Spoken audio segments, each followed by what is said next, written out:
I've always loved animals because my parents were both sculptors as well, and they did quite a lot of animal work, and they used to work a lot with models, so we kind of got very friendly with the local animal sanctuary when I was young. It was really important to me that my work actually really did help animals, and I try and do that in the subject matter just to inspire people to love animals and learn more about them, and that's probably the best thing about what we do.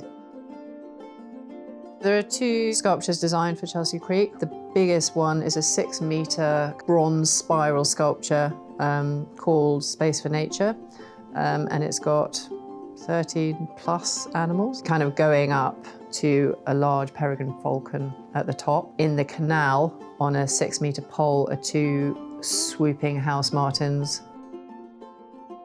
So the initial process is research. So you learn as much as you can about the site and the clients and what they want and the location, who's looking at it, where are they looking at it from. It's kind of a bit like creating a symphony. It's like, you know, you have all these elements playing, but they come together and kind of form one sound. And that's what we're really trying to do with the sculpture. Once you've got kind of designs either on paper, we quite often play with bits of wax and that kind of thing, so we're doing it in 3D as well. Then we will do a 3D model at a smaller scale. Once they were approved by St George, we then went about the process of designing and creating the metal steel armature that was going to go inside the clay. Then put the clay, model the clay onto the steel armature. We hadn't quite realised how hard making a spiral shape of that size was going to be. Nobody's really done that we know of in sculpture of that size. So it all had to be kind of designed from scratch. There was a lot of head scratching from a lot of engineers. Once we had finished the clay of both sculptures, the rubber moulds were taken by a foundry down in Devon, the Lost Foundry.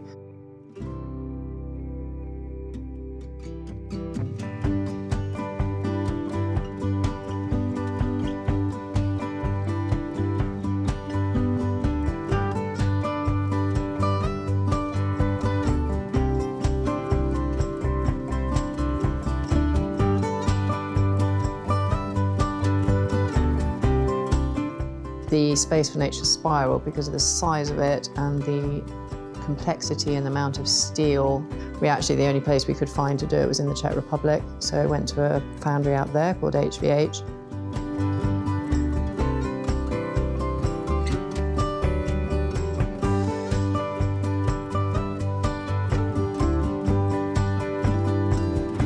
There is a huge trust involved in giving your work to a foundry. You're totally reliant on their expertise, and it's a complex process. You know, it hasn't changed much for 3,000 years, you know, since the Bronze Age, but they are really good at their job.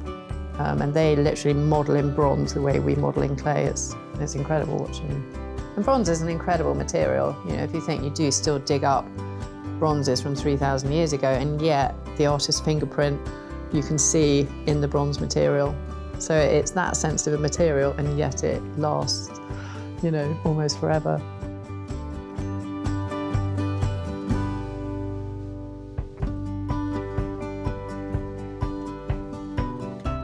It was wonderful for us to have such an amazing commission for this really beautiful site, and it's a beautiful development that St George have created. It seems really important to us that sites like this really encourage wildlife back into the area. It's just such a perfect opportunity to create these wildlife corridors back in, and it's really starting to happen. There's so many animals that are already coming back onto the site.